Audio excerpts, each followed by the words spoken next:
हाँ तो दोस्तों, जैसा कि हमने लास्ट क्लास में पढ़ लिया था, टीथ के बीच में फिलिप होता है जिसे हम एमार्कर की सहायता से भर सकते हैं। आगे देखेंगे डाइजेशन सिस्टम में नेक्स्ट पार्ट क्या आता है। हमने पढ़ लिया था टीथ के बारे में, दांतों के बारे में। अगला पार्ट क्या होगा, जीभ के बारे में पढ़ेंगे। क्या पढ़ेंगे? जीभ के बारे में। तो आइए देखते हैं जीभ के बारे में।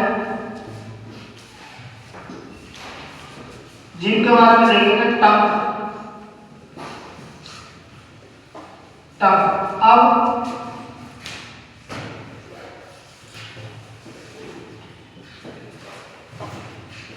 ये कैसा ऑर्गन होता है? मस्कुलर ऑर्गन होता है। क्या होता है? Muscular organ.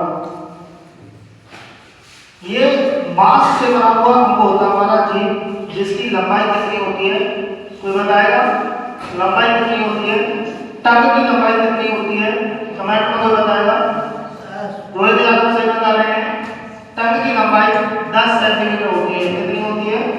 10 सेंटीमीटर।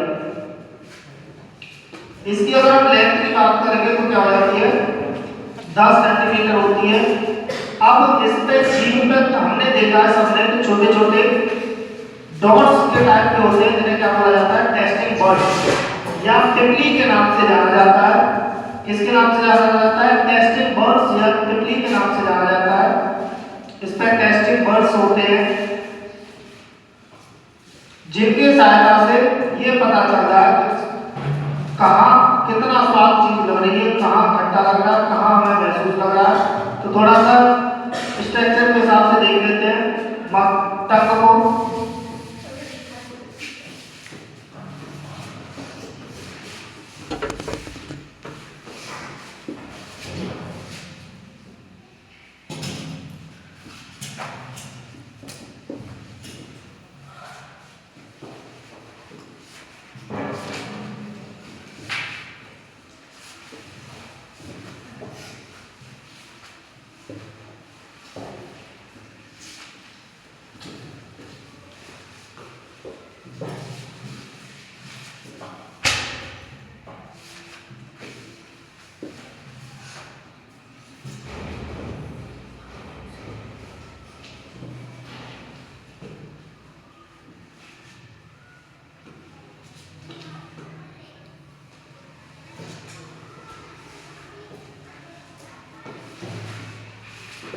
हाँ तो इसमें देखेंगे मस्कुलर ऑर्गन कहलाता है ये, और इसकी लंबाई कितनी होती है? लगभग 10 सेंटीमीटर लंबाई होती है।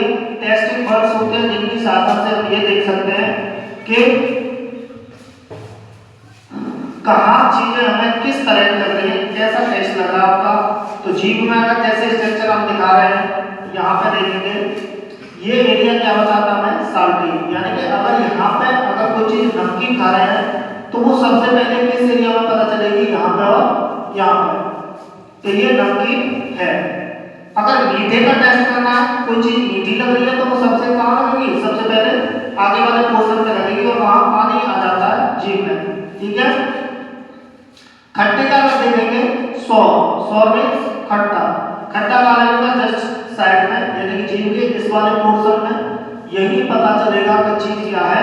खट्टी है। ना तो खट्टे का यहाँ पता चलेगा, ना यहाँ पता चलेगा, डायरेक्टली कहाँ पता चलेगा? मेनली इस वाले एरिया में। और अगर लास्ट में देखेंगे तो कड़वा, जैसे खीरा वगैरह खाते हैं हम लोग, तो वो कड़वा यहाँ तो लगता नहीं खाने में, जब अंदर सटकने वाले होते हैं, चीज को अंदर जाने वाली होती है, तो उसी समय वो क्या लगता है?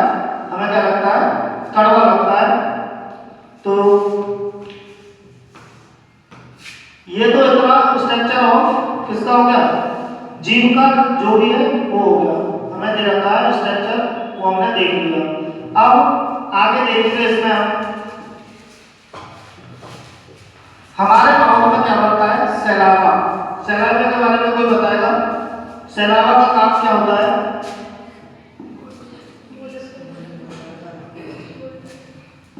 सैलावा का काम क्या होता है? यहाँ देखेंगे सैलावा क्या होता है। सबसे पहली बात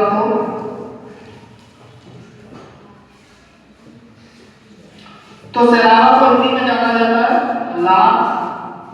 सैलावा को लार करते हैं। ये क्या करते हैं? भोजन में मिल जाती है, और भोजन के पार्टिकल्स जो होते हैं, वो यानी कि भोजन के जो छोटे छोटे टुकड़े होते हैं, उनको एक जगह बांध लेती है, और जब एक जगह बांध लेती है कौन सैलाबा, तो वो आसानी से जो है वो नीचे की तरफ चले जाते हैं। कहाँ? हमारे फूड पाइप में या ईसोफेगस में आसानी से नीचे की ओर चले जाते हैं। अब लार का अगर पीएच मान देंगे, लार का पीएच मान कितना होता है भाई? 6.8। मलिक एकदम सही बता रहे हैं, 6.8 कितना होता है? 6.8 लार। अब भाई लार में कौन कौन से एंजाइम पाए जाते हैं? लार बनती कहाँ पे है? तो कुछ सैलाइवरी ग्लैंड्स होती हैं। क्या होता है? सैलाइवरी ग्लैंड्स होती हैं हमारे माउथ में। क्या होती हैं? सैलाइवरी ग्लैंड्स होती हैं, सैलाइवरी ग्लैंड्स, जिनसे क्या निकलता है? सैलाइवा निकलता है। क्या निकलता है? सैलाइवा। और भाई एक बात और बता दूं मैं यहाँ, सैलाइवा में या लार में कौन सा एंजाइम पाया जाता है? कौन सा एंजाइम पाया जाता है? तो वो पाया जाता है टायलिन। कौन सा पाया जाता है? टायलिन। जो क्या करता है? टायलिन का काम क्या होगा भाई? टायलिन का काम होगा कार्बोहाइड्रेट को सिंपल शुगर में तोड़ देना। किसको? कार्बोहाइड्रेट को सिंपल शुगर में तोड़ देना। तो ये करता है break down carbohydrate, break down carbohydrate into simple sugar. किस में ब्रेक कर देता है? कार्बोहाइड्रेट को किस में तोड़ देता है? सिंपल शुगर में तोड़ देता है। तो सैलाइवा, लार का काम क्या होता है? फूड के पार्टिकल्स को ज्वाइन करना, एक साथ मिला देना, उनको बांध के रखना। जब बांध के रखेंगे तो आसानी से वो क्या है? हमारे गले में या ईसोफेगस पाइप में चला जाता है। इसका पीएच मान कितना होता है भाई? 6.8 होता है। एंजाइम कौन सा पाया जाता है? टायलिन या एमाइलेज। टायलिन या एमाइलेज नाम का जो एंजाइम है वो पाए जाते हैं। इनका काम क्या होता है? तो इनका काम होता है कि कार्बोहाइड्रेट को किसमें तोड़ना? सिंपल शुगर में तोड़ देना। कार्बोहाइड्रेट को क्या करना? सिंपल शुगर में तोड़ देना। अब नेक्स्ट बात करेंगे हम इसमें सैलाइवरी ग्लैंड्स के बारे में। किसके बारे में? Salivary glands. सैलाइवरी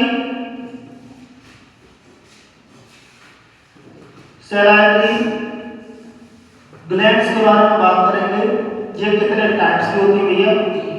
इनके कितने पेयर्स होते हैं? ये 3 पेयर्स में पाई जाती है। किसमें? 3 पेयर्स में पाई जाती है। कितनी होती है टोटल? 6 होती है। यानी कि पेयर की जब बात कर लेंगे तो एक पेयर में 2 ही चीजें आती हैं, इसलिए ये कितनी होती है? 3 पेयर में 6 होती है। अब इनके नाम कौन कौन से होते हैं? कोई बताएगा? सत्येंद्र यादव बिल्कुल सही बता रहे हैं। ये इनके तीनों नाम होते हैं, पेरिटोड, एसएलजी, एसएमजी। पेरिटोड, एसएलजी, एसएमजी। कौन कौन से होते हैं? तो नाम देखेंगे। सबसे पहला पेरिटोड,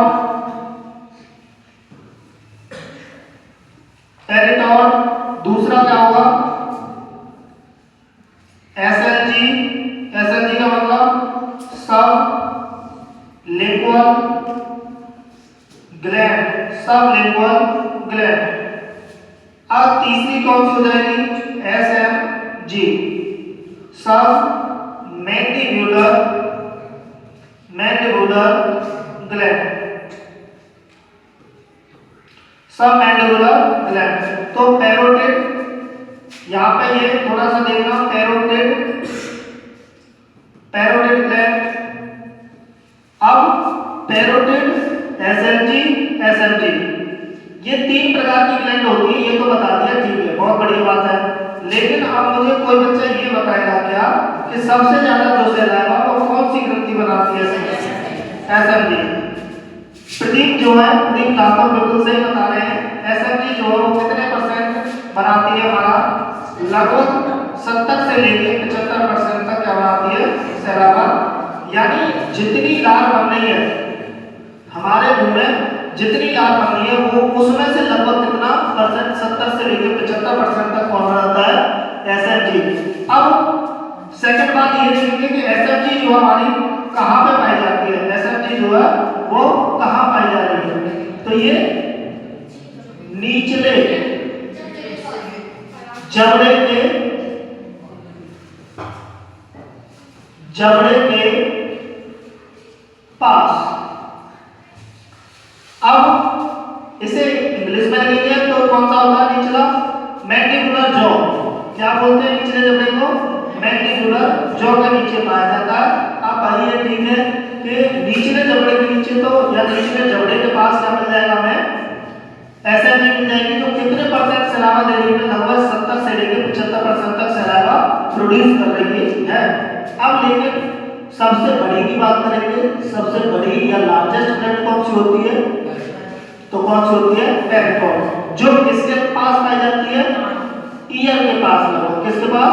ईयर के पास पाई जाती है। ठीक है, जो किसके पास पाई जाती है? ईयर के पास पाई जाती है। वही क्या? पेरिटोन ग्लैंड्स। अब बात करेंगे एसएनजी की। तो एसएनजी कहां पर होगी बताइएगा? जीभ के अंत में जस्ट पीछे की ओर क्या पाई जाती है?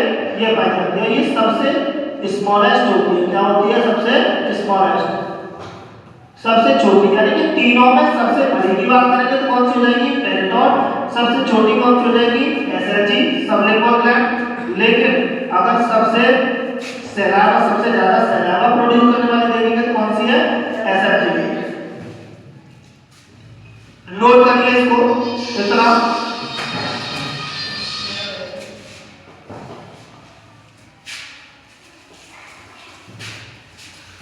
आगे देखेंगे इसमें, नोट करिए।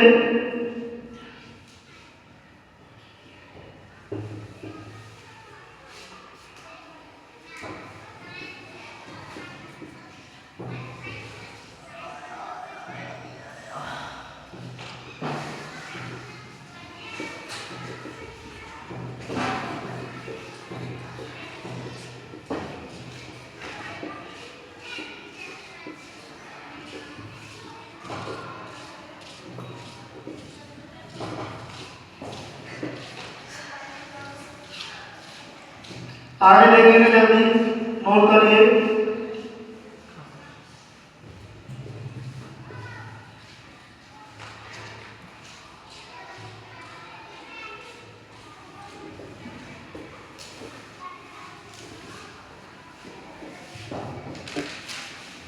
अब भाई देखेंगे यहाँ पर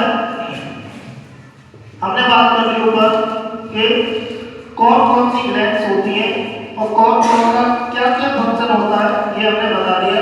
अब जरा ऊपर एक पॉइंट देखेंगे। ये जो पॉइंट बताया था हमने, कौन सा वाला? सैलावा वाला। तो सैलावा का पीएच मान कितना हो गया? 6.8। एंजाइम कौन से हो गए? टायरिन हो गए। अब लेकिन इसमें सैलावा में क्या और पाया जाता है? सैलावा में वाटर भी होता है। क्या होता है? वाटर भी होता है, प्लस मिनरल्स भी होते हैं। मिनरल्स भी होते हैं। अब मिनरल्स जैसे कौन से होंगे? एक तो सोडियम हो जाएगा Na+, एक क्लोरीन हो जाएगा, एक पोटेशियम हो जाएगा। तो ये तीनों जो है मिनरल्स पाए जाते हैं किसमें? सैलावा में। एक अन्य एंजाइम और पाया जाता है इसमें, एक अन्य एंजाइम और पाया जाता है इसमें, जो कि कौन सा होता है?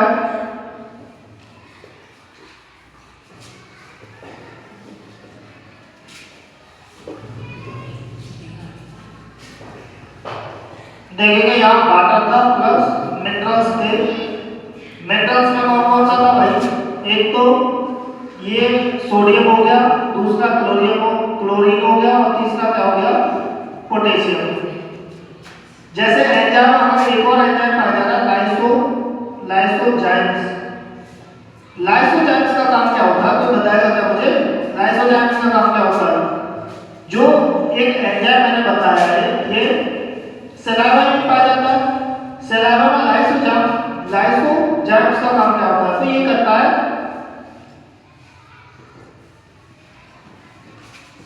To kill the bacteria. क्या करता है? बैक्टीरिया को खत्म कर देता है। जो भी बैक्टीरिया हमारे मुंह में भोजन के समय चले जाते हैं, अगर वो बॉडी के लिए हानिकारक है तो लाइसोजाइम क्या कर देगा? हमको किल कर देगा, बिल्कुल मार देता है। ठीक है, आगे आगे चलेंगे भाई, देखते हैं। इतना पढ़ लिया, इतने के बाद हम देखेंगे अब तर्क के बारे में। हमें सारी जानकारी हमने ले ली यहाँ पर।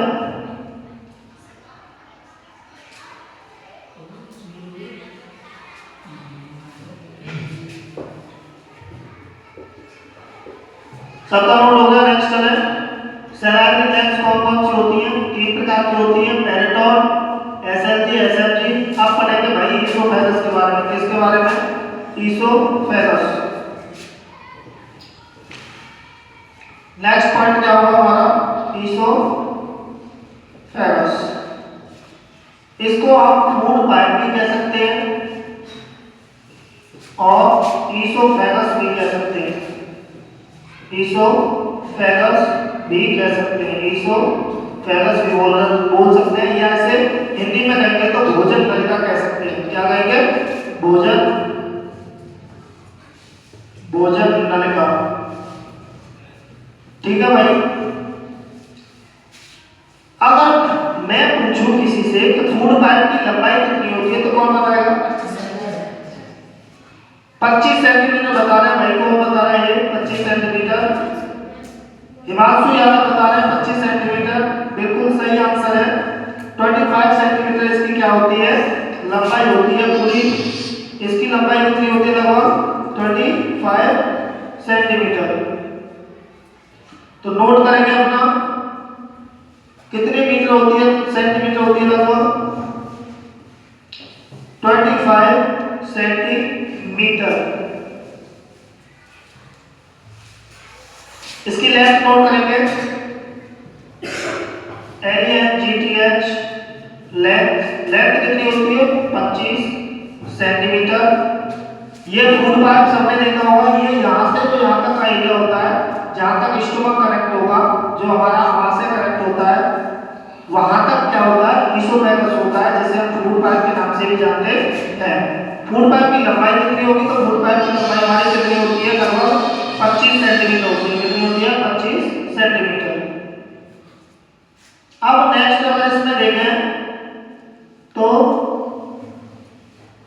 अगर फूड पाइप की लंबाई 25 सेंटीमीटर हो गई, तो अब नेक्स्ट पॉइंट इसके बारे में ये होगा कि भोजन जो है वो खाना जो हमारे मुख से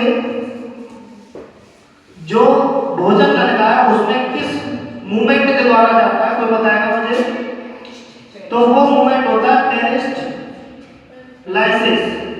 पेरिस्टाल्सिस मूवमेंट के कारण ही क्या करता है? इस मूवमेंट के कारण ही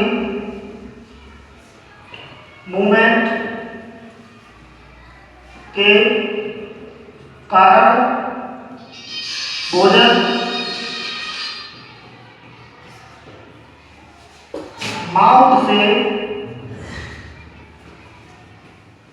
माउथ से फूड पाइप में होकर आमाशय या स्टोमक तक पहुंचता है। ठीक है भाई। पेरिस्टाल्सिस मूवमेंट के कारण भोजन जो है वो माउथ से फूड पाइप में होकर आमाशय यानी स्टोमक तक पहुंचता है। अगर यही मूवमेंट क्या हो जाएगा? अगर यही मूवमेंट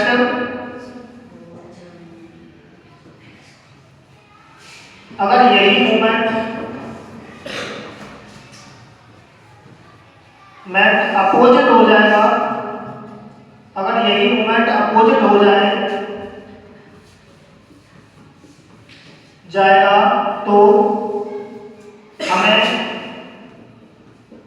वॉमिटिंग आने लगती है। नोट करिए भाई, इतना पेरिस्टाल्सिस मूवमेंट जो होता है इसी के कारण खाना जो है मुंह से कहां तक पहुंचेगा? फूड पाइप में होकर स्टोमक तक पहुंचता है।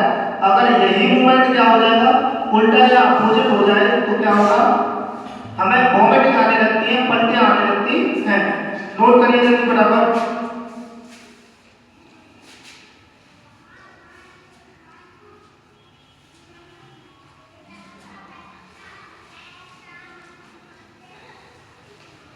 आगे देखेंगे इसमें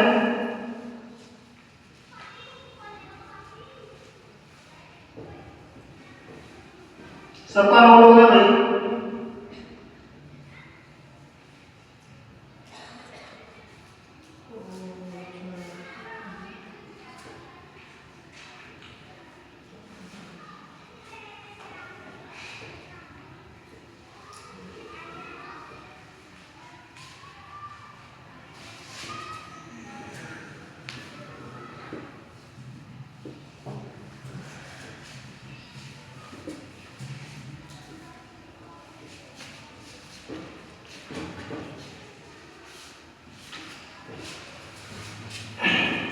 हमने देख लिया कि ये मूवमेंट अपोजिट हो जाएगा तो हमें क्या होने लगेगी, वॉमिटिंग आने लगती है, यानी पलटियां आने लगती है। ऐसा क्यों होता भाई?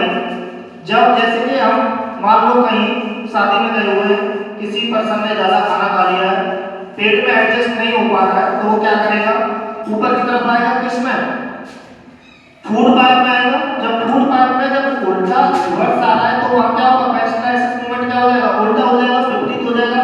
तो क्या होगा, फिर हमें ऐसा लगेगा कि हमें वॉमिटिंग आ रही है या वॉमिटिंग आ गई है। तो वो उसी वजह से होता है, पेरिस्टालिसिस मूवमेंट की वजह से। ठीक है, अब एक पॉइंट और इसमें देखेंगे हम। अगर एक पॉइंट देखें जैसे कि एपिग्लोटिस,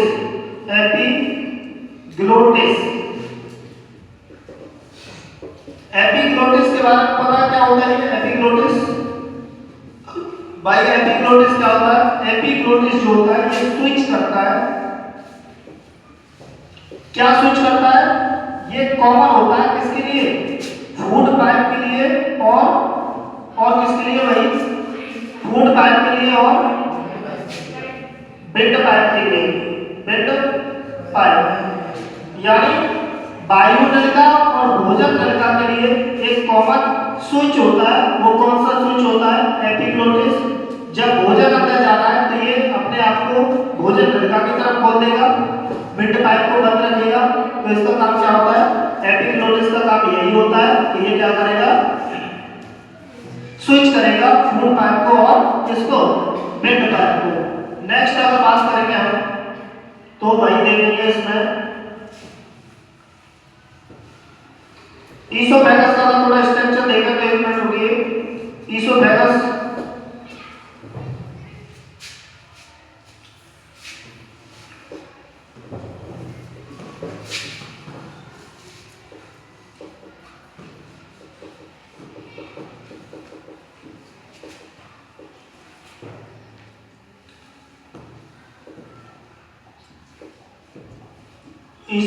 में देखेंगे तो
अब ईसोफेगस का कुछ इस तरह होता है, फॉर्मेक्स ईसोफेगस जो है ये वाला है, तो ये क्या होगा, ट्रेकिया। ट्रेकिया मतलब विंड पाइप। ये विंड पाइप है और यहाँ पे जंक्शन होता है, जंक्शन ऑफ ईसोफेगस विद फॉर्मेक्स। यहीं पे एपिग्लोटिस होता है जो क्या करता है, कभी जब भोजन खा रहे हैं तो उसको स्विच कर देगा, जब एयर जानी है या ब्रीथ करना है तो उसको स्विच कर देगा।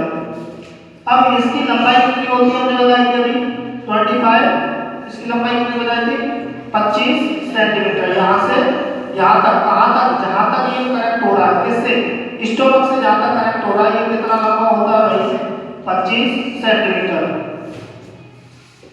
अब आगे देखेंगे, इसमें 4 प्रकार की लेयर पाई जाती है, किसके अंदर, ईसोफेगस के अंदर। फूड पाइप के अंदर क्या होता है, 4 प्रकार की लेयर पाई जाती है जो कि हम देख सकते हैं।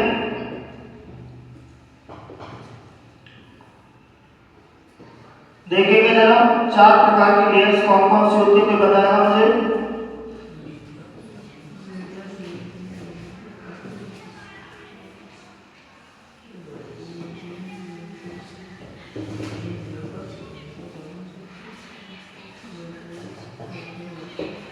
चार प्रकार की लेयर्स होती हैं, देखो।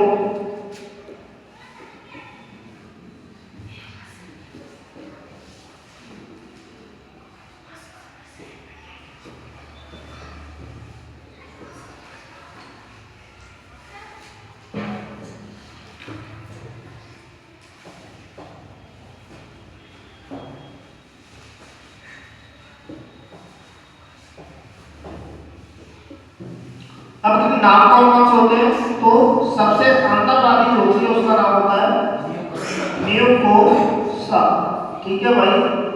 नंबर 2, दूसरे नंबर की क्या होती है, सब म्यूकस, सब म्यूकस। तीसरे नंबर की कौन सी होती है, मस्कुलराइजेज, मस्कुलराइजेज होती है तीसरे नंबर की, मस्कुलराइजेज। अब चौथे नंबर की कौन सी होती है, ट्यूनिका एडवेंटिटा, एडवेंटिटा। ये हमारी 4 प्रकार की लेयर्स पाई जाती है, किसमें, ईसोफेगस में पाई जाती हैं 4 प्रकार की लेयर्स, जो हमने नाम बता रखे हैं कौन कौन से, mucous, submucous, muscularises, tunica adventitia. Mucous, submucous, muscularises, tunica adventitia, ये 4 प्रकार की लेयर्स होती हैं जो कहाँ पाई जाती है, हमारे ईसोफेगस या भोजन नलिका में पाई जाती है। इसे नोट करिए, बनाइए जल्दी फटाफट, इसे नोट करेंगे।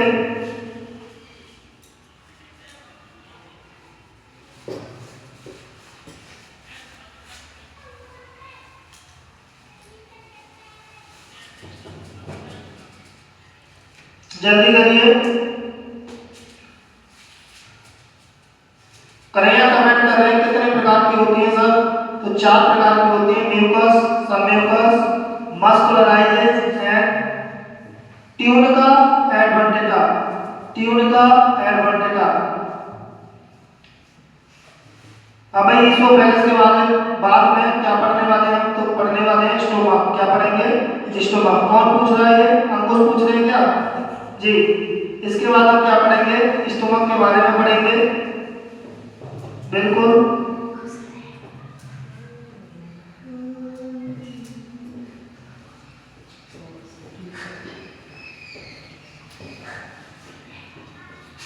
नोट हो गया भाई, देखते हैं।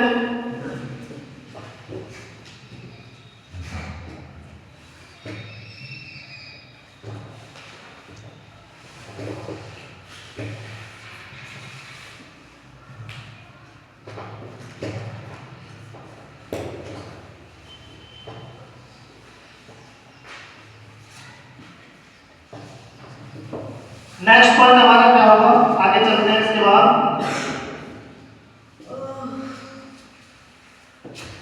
नेक्स्ट पॉइंट पढ़ेंगे भाई, इसमें देखते हैं हम स्टोमक, स्टोमक यानी कि अमाशय, अमाशय।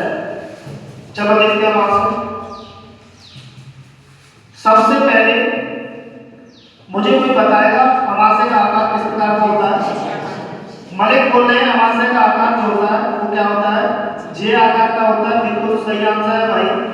इसके बाद हरिशंकर बोल रहे हैं जे आकार का होता है, सही है, बिल्कुल ठीक है दोनों का।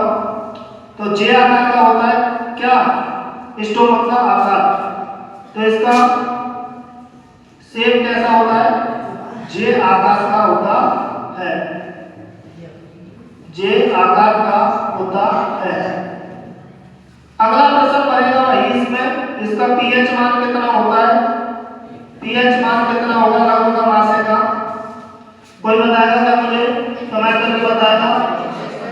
पीएच मान कितना होता है, 1 से लेकर 1.5 तक। सुनील यादव बिल्कुल सही बता रहे हैं, 1 से लेकर 1.5 तक क्या होता है, पीएच मान होता है। किसका होता है, ये स्टोमक का होता है। स्टोमक का पीएच मान कितना होगा, तो यहाँ लिखेंगे हम 1 से लेके 1.5 तक होता है। कितना होगा, 1 से लेके 1.5। और इसका मतलब ये है कि ये बहुत ही ज्यादा अम्लीय होता है, क्योंकि हम जानते हैं कि पीएच वैल्यू अगर देखेंगे तो जितनी पीएच वैल्यू कम होगी वो चीज उतनी ही ज्यादा स्ट्रॉन्ग क्या होगी, एसिड होगी, यानी कि बहुत ज्यादा अम्लीय होता है। तो स्टोमक के बारे में भाई कितने पार्ट्स होते हैं इसके, कोई बताएगा मुझे, पार्ट्स कितने होते हैं स्टोमक के, पार्ट्स के बारे में बात करेंगे तो कितने होते हैं, 3 होते हैं। 3 बता रहे हैं भाई, कौन बता रहा है, ऋषभ का 3 बता रहे हैं, बिल्कुल सही आंसर, 3 ही होते हैं। कितने होते हैं, 3 पार्ट्स होते हैं। सबसे पहला पार्ट कौन सा होगा, सबसे पहला पार्ट होगा कार्डिया, दूसरा क्या होगा फंडस, और तीसरा पार्ट कौन सा होगा हमारा, इसका तीसरा पार्ट होगा हमारा पाइलोरस, पाइलोरस, यानी कार्डिया, फंडस, पाइलोरस, 3 पार्ट होते हैं इसके, कार्डिया, फंडस, पाइलोरस। कार्डिया जो होता है किससे कनेक्ट होता है, अब ये कोई बताएगा मुझे भाई, कार्डिया जो होता है वो किससे कनेक्ट होता है, भूपेंद्र बिल्कुल सही बता रहे हैं, आंसर जो है कार्डिया जो होता है वो किससे कनेक्ट होता है, फूड पाइप से कनेक्ट होता है। किससे, फूड पाइप से, बिल्कुल सही बात है भाई, फूड पाइप से ही कनेक्ट होता है। कौन सा, cardia, connected to food pipe, connected to food pipe. ये किससे कनेक्ट होता है, ये फूड पाइप से कनेक्ट होता है। किससे, फूड पाइप से, बिल्कुल सही बात है। आगे देखेंगे पाइलोरस, पाइलोरस जो होता है हमारा वो किससे कनेक्ट होगा, कोई बच्चा बताएगा क्या कमेंट करके, पाइलोरस किससे कनेक्ट होगा, सात वाले बिल्कुल सही बता रहे हैं।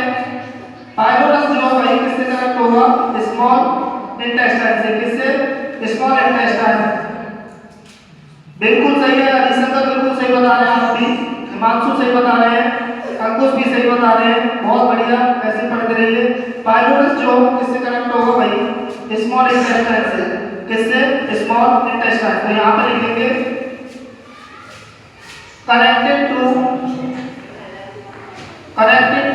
स्मॉल इंटेस्टाइन, इंटेस्टाइन किससे कनेक्ट होता है, छोटी आंत से। किससे, छोटी आंत से। ये किससे कनेक्ट होगा भाई, छोटी, किससे कनेक्ट होगा, छोटी आंत से।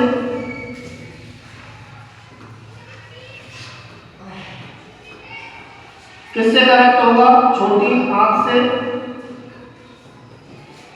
ये किससे कनेक्ट हो जाता है, भोजन नलिका से, भोजन नलिका से। बिल्कुल सही बात है भाई। अब इसका स्ट्रक्चर देख लेते हैं थोड़ा, स्टोमक का किस आकार का होता है। अब देखेंगे इसका स्ट्रक्चर।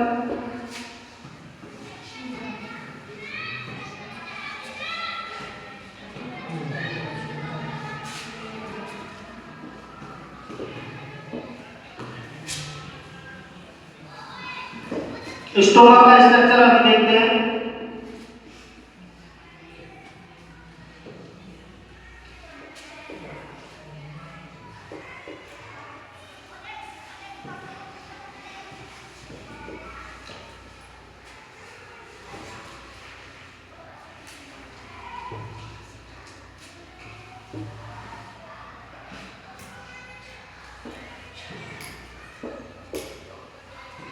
देखेगा भाई।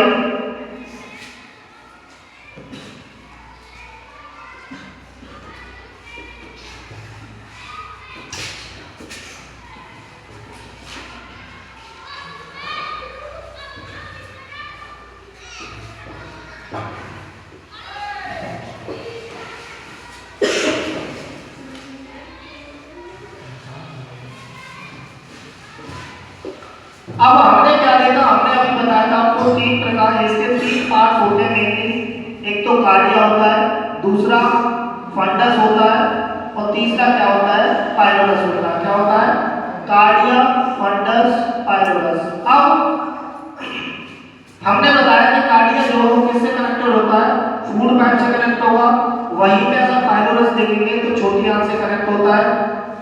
अगर भोजन नलिका से ईसोफेगस से खाना आ रहा तो वो कहां पे आएगा, किस एरिया में आएगा, सबसे पहले तो वो किस में आएगा, कार्डिया वाले एरिया में आएगा।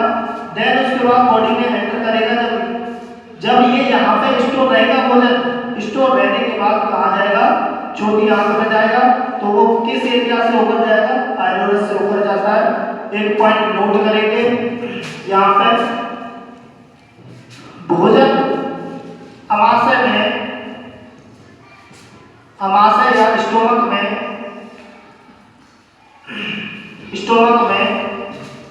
लगभग 4 से 5 घंटे तक रहता है। 4 से 5 घंटे तक रहता है भोजन अमाशय में, स्टोमक में कितने घंटे तक रहता है, 4 से 5 घंटे तक। नोट करिए फटाफट, कमेंट में रोहित करें 4 से 5 घंटे। बिल्कुल सही है रोहित, आंसर आपका 4 से 5 घंटे तक रहता है लगभग। क्या भोजन जो हमारे कितने घंटे तक अमाशय में रहता है, पेट में रहता है, वो 4 से 5 घंटे तक रहता है। रोहित यादव बिल्कुल सही कह रहे हैं आप। आगे देखिएगा इसमें, जल्दी नोट करिए।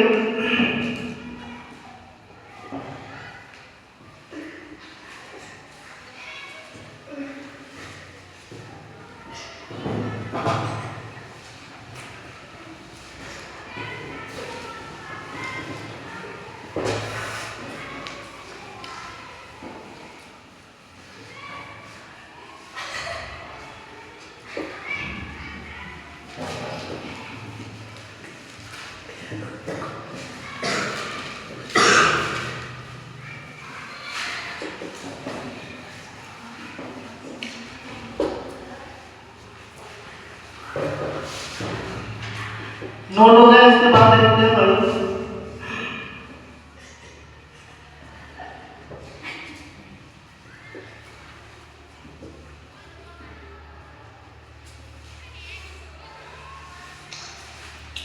अब हमने यहाँ तक पढ़ लिया कि अमाशय के सारे पार्ट्स पढ़ लिए, अमाशय के बारे में क्या क्या होता है ये भी पढ़ लिया।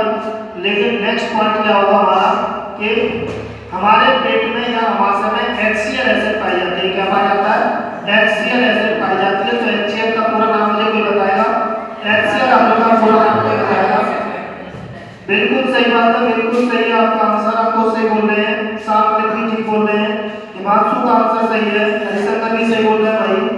सुनील यादव भी का आंसर है, बिल्कुल सही है। प्रदीप ठाकुर का भी सही है। यहाँ पर रोहित आंसर भी सही जवाब दे रहे हैं, बिल्कुल एकदम सही है। सत्येंद्र बिल्कुल सही आंसर दे रहे हैं भाई।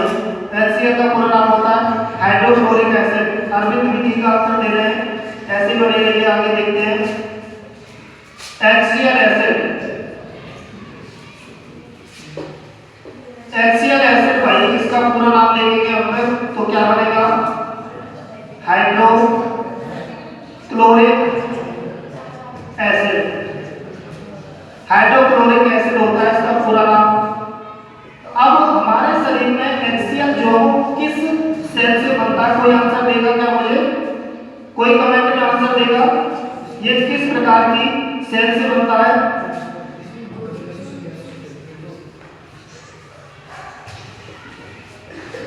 HCl एसिड किस प्रकार की सेल से बनता है, तो आंसर बिल्कुल ठीक है, ऑब्जेक्टिव सेल जो बता रहे हैं बच्चे, बिल्कुल ठीक है।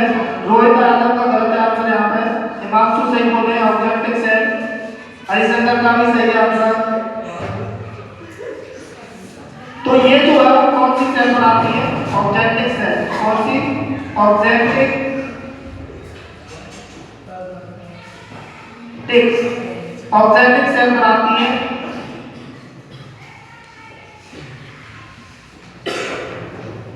कौन सी सेल बनाती है इनका? ऑक्जेटिक सेल क्या करती है? फॉर्मेशन करती है। क्या करती है? फॉर्मेशन करती है। किसका? HCl एसिड का। HCl एसिड का फॉर्मेशन अगर पूछेंगे तो कौन सी? ऑक्जेटिक सेल। कौन सी बनाती है? ऑक्जेटिक सेल बनाती है। आगे अगर देखेंगे भाई तो इसमें देखेंगे हम नेक्स्ट पार्ट अगर देखेंगे तो इसमें बात करेंगे हम नेक्स्ट पार्ट की बात करेंगे तो देखो भाई क्या बनेगा इसमें? Function of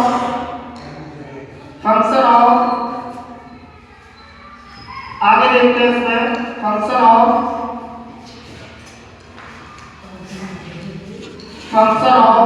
HCl acid. Function of HCl acid.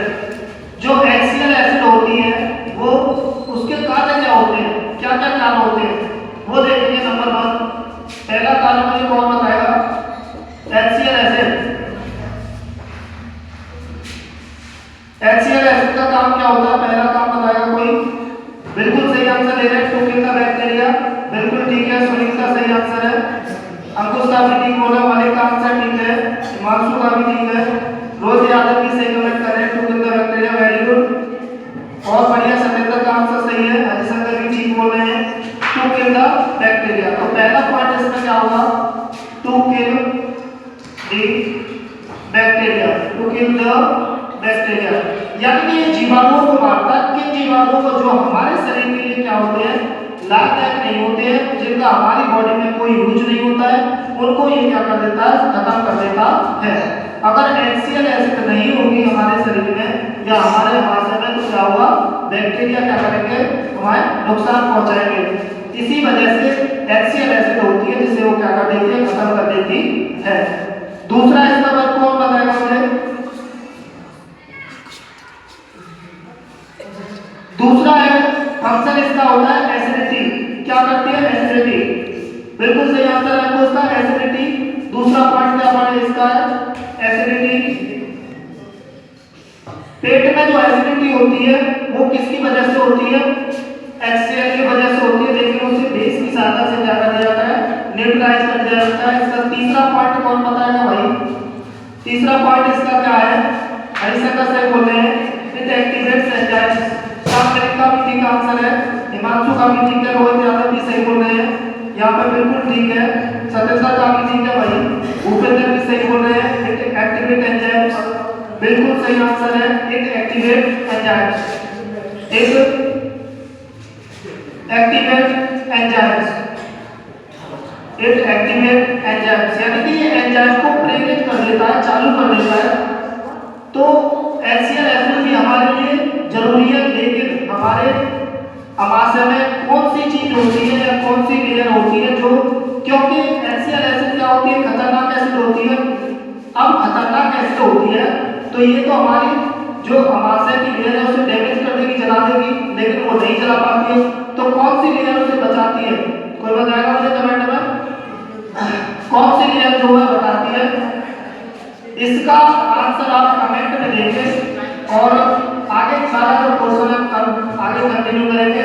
इसका आंसर आप कमेंट में देंगे HW के लिए कि HCl एसिड के लिए HCl एसिड से पेट को जलाने में या आमाशय को जलाने में कौन सुरक्षित या प्रोटेक्शन करता है, कौन सी लेयर होती है, उसका नाम कमेंट में छोड़ेंगे।